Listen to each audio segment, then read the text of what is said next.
Développement, éducation, lutte contre les disparités, coexistence, le vivre ensemble, les ingrédients nécessaires à la sécurité en Afrique. C'est le challenge que devra relever le continent. Prospérité en toute sécurité. Africa Challenge avec Rima Ruibi. Africa Challenge. Bonjour l'Afrique et bienvenue à Africa Challenge. Aujourd'hui, nous allons parler d'un défi que tout Africain, que tout être humain doit relever. Donc, nous sommes tous concernés. Un challenge doit être relevé quel que soit le statut social, les origines ou les appartenances politiques, sociales ou religieuses.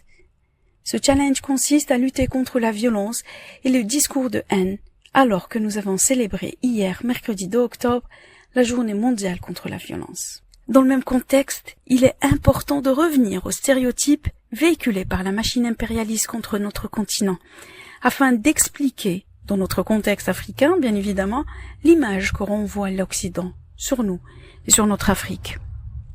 L'historien camerounais Achille Mbembe parle d'une dramatisation caricaturale du continent africain sur fond historique d'attraction morbide pour la violence.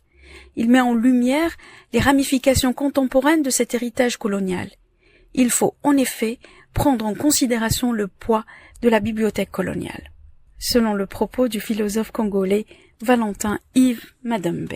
Mais loin de cette bibliothèque coloniale, nul ne peut nier que l'Afrique a écrit son histoire dans la douleur et entreprend de décoloniser cette histoire selon le propos de l'historien algérien Mohamed Cherif Sahli.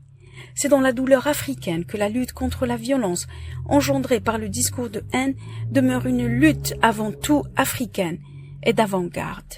Le discours de haine tel qu'il est défini par les Nations Unies désigne un discours injurieux visant un groupe ou un individu sur la base de caractéristiques intrinsèques telles que la race, la religion ou le genre et pouvant menacer la paix sociale. Pour sa part, le secrétaire général de l'ONU, Antonio Guterres, insiste sur le fait que nous devons affronter le fanatisme en luttant contre la haine qui se répand comme une traînée de poudre sur Internet.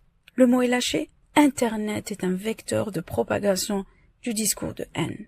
Quant à la conseillère spéciale des Nations Unies pour la prévention du génocide, Alice Ouarimou, elle estime que les mots peuvent être des armes et les discours de haine peuvent conduire aux violences les plus atroces. Les discours de haine sont toujours présents lors des génocides, mais aussi avant et après. Bien évidemment, l'Afrique est toujours traumatisée par le génocide au Rwanda entre Hutu et Tutsi en 1993 et 1994.